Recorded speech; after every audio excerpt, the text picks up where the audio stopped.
This is episode 189 of Pausing on the Prophets, and today we are looking at Isaiah 30:27 through 33.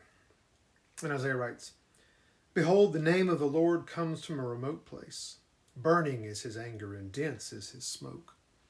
His lips are filled with indignation, and his tongue is like a consuming fire.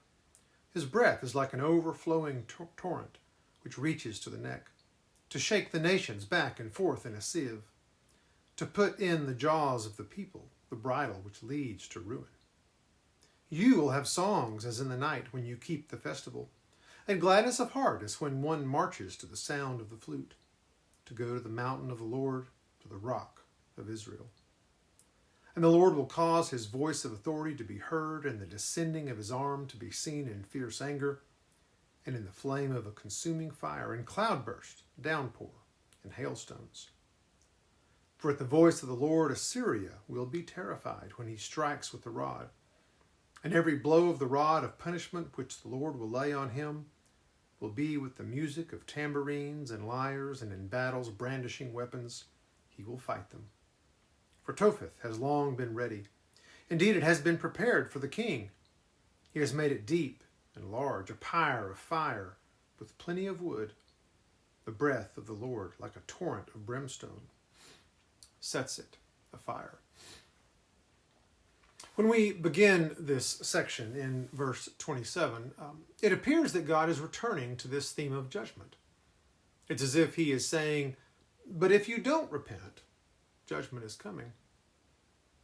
But verse 28 points to God's judgment on the nations, not just Israel.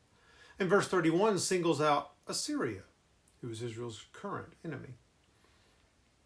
You see, Isaiah wants the people to know that the same God who can save his people is the God who saves them by unleashing his wrath on his people's greatest enemy.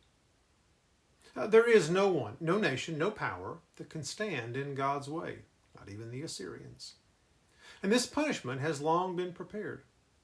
God is not acting on a whim. He is preserving his people, specifically Jerusalem, city of David, in the line of kings from which the Messiah will come. It is true that the northern kingdom will not survive the wrath of the Assyrians. But as we'll see later on in Isaiah, Jerusalem will be spared from all of Assyria's might. Hezekiah, King Hezekiah, son of David, will humble himself and seek God, and God will answer in a resounding way. Songs in the night sounds like the kind of life we should want over against fear in the night. Instead of uncertainty and doubt, let our faith in God allow us to sing even in the darkness, knowing that our ultimate end is in God's hands. That's what Paul and Silas were doing in the prison in Philippi. May we know God's presence that deeply, not fearing judgment, but trusting in the grace offered through the sacrifice of Jesus, who took the wrath that we deserved.